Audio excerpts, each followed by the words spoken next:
ao repique do preço. A Petrobras, portanto, já busca uma alternativa para compensar a volta do imposto. Vem para cá, Fernando Naquinha. Fernando Naquinha. Estou aqui. Que tal? Naca, conversando aqui com pessoas que consegui acionar agora, porque por motivos de Índia e por motivos de fuso horário está mais difícil, né? Fernando Haddad, inclusive, falou, olha, para a equipe, né, tem que reonerar, em especial gasolina e álcool, porque, né, o custo está muito alto e eu acho que mesmo se não houver compensação, tinha que fazer. Agora, a decisão é do Lula, eu é que não vou peitá-lo. O fato da informação apurada junto a fontes da Petrobras indicar que eles já estão buscando a alternativa, me parece que o Lula colocou na mesa e falou, então vamos lá, galerinha, todo mundo trabalhando, o que dá para fazer, porque o imposto vai voltar. E é preciso, se de fato a estratégia, como tudo indica, for essa, de volta ao imposto e, ao mesmo tempo, a gente tenta amenizar, minimizar este impacto, a gente, que eu digo, a equipe econômica, né? Será preciso ter pressa, porque o espaço que a Petrobras, como formuladora de preço de combustíveis no Brasil, tem para reduzir o preço da gasolina, por exemplo, está diminuindo. Hoje, a gasolina negociada pela Petrobras está 6% mais cara, por isso ela poderia estar mais barata, 6% mais cara do que a paridade do preço de importação. Daria, em outras palavras, hoje para a Petrobras reduzir o preço do litro nas refinarias em 20 centavos. Hoje, ontem, essa folga era de 23 centavos. Em um dia, o governo já perdeu 3 centavos de possível desconto no preço como maneira de tentar amenizar esta possível, provável volta dos impostos federais. Por quê? Nesse caso, seria preciso combinar literalmente com os russos, porque ontem a Rússia deu indicações de que vai reduzir as exportações em 25% a partir do mês de março, de combustíveis e derivados de petróleo. Isso fez com que ontem o preço do petróleo subisse mais de 2% no mercado internacional. Por isso, reduziu um pouco esta margem. Hoje, o petróleo sobe mais 1%. E aí, no meio dessa discussão toda, né, então a gente tem dois valores importantes nessa história. Se PIS, COFINS e CID voltam, o preço da gasolina, o litro, subiria 69 centavos, aumentaria em quase 70 centavos. E hoje a Petrobras tem espaço para reduzir em 20 centavos o litro. A discussão, o esforço é tentar aproximar esses dois valores. Enquanto isso, Dani, a Gleisi Hoffmann, presidente do PT, tuitou disso que eu ia agora falar há pouco. Agora com você. Então ela tuitou agora há pouco, dizendo que antes de falar em reformar tributos sobre os combustíveis, é preciso definir uma nova política de preços para a Petrobras. Isso, segundo Gleisi Hoffmann, será possível a partir de abril, quando o Conselho de Administração da Petrobras for renovado com pessoas comprometidas com a reconstrução da empresa e do seu papel para o país, palavras de Gleisi Hoffmann. Portanto, o Gleisi indicando que não quer esta alteração dos tributos agora. É uma briga política e que tem, obviamente, implicações econômicas das mais variadas. Se volta o imposto, melhora as contas públicas, mas se volta o imposto, também aumenta a inflação. Sérgio Vale está vindo aqui, pode segurar aí, porque olha só, gente, olha o tom da Gleisi, olha. Antes de falar em retomar tributos sobre combustível, é preciso definir uma nova política de preço para a Petrobras. Isso será possível a partir de abril, quando o novo Conselho de Administração for formado, pessoas indicadas pelo Lula. Vamos para a parte 2.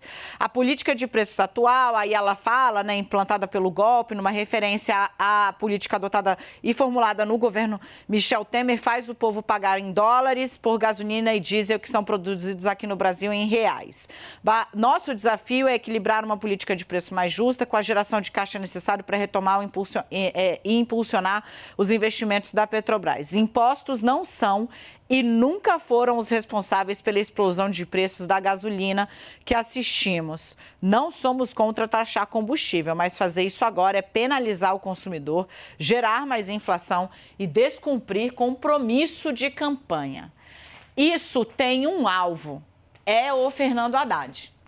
A presidente do PT pode dizer que não, ela não cita, mas veja, a posição da Fazenda, e aí já pode voltar com o Naka, Edu, e também com o Sérgio. Oi, querido, bem-vindo.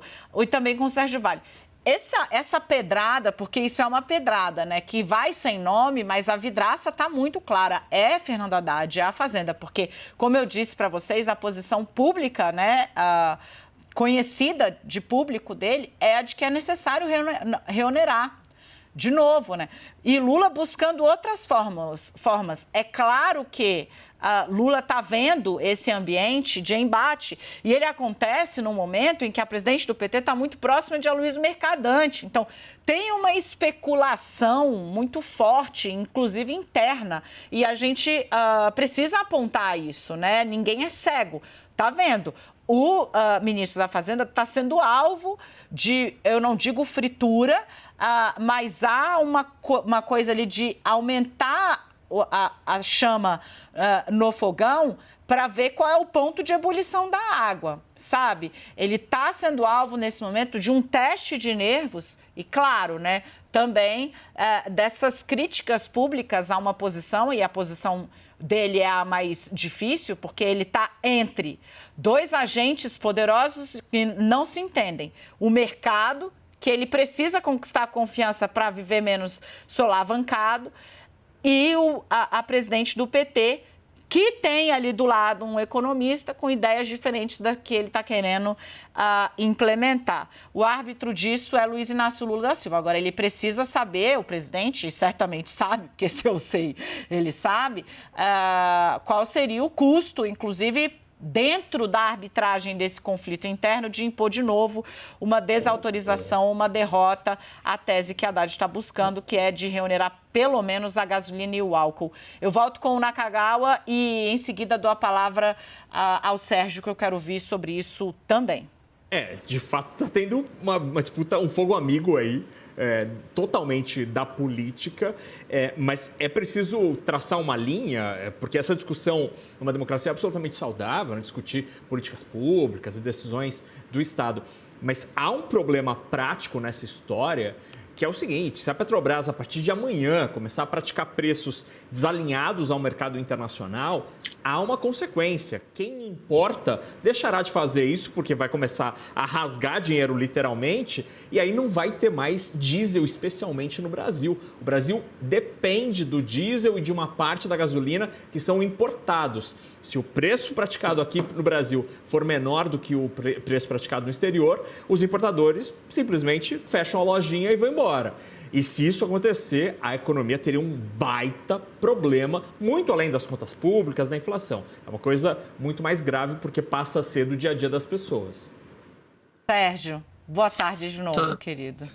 Tudo bem, Dani, tudo bem, Naka? Naka foi no ponto, quer dizer, a gente tem uma questão de curtíssimo prazo difícil para a Petrobras, e por conta do governo pressionar enormemente para fazer esse ajuste, não tem impacto no preço final para o consumidor, mas o problema é que isso só conseguiria ser feito se você conseguisse, de alguma forma, internalizar esse custo, essa perda dentro da Petrobras. Não há solução de curto prazo nesse caso que a gente possa ver acontecer nos próximos meses. E, ao mesmo tempo, não tem muita alternativa quando a gente olha a posição do Ministério da Fazenda, a não ser de reonerar, né? A gente teve o pacote fiscal que foi anunciado em janeiro. Vocês bem lembram, o principal ponto daquele pacote fiscal mais relevante, o que mais factível para acontecer esse ano, eram justamente as reonerações dos impostos federais em combustíveis. Esses 30 bilhões de reais que, se de fato acontecer a partir de março, vão ser essenciais para diminuir o déficit esperado esse ano. Então, assim, é correto o ministro da Fazenda batalhar para que tenha essa reoneração, porque não tem muita alternativa.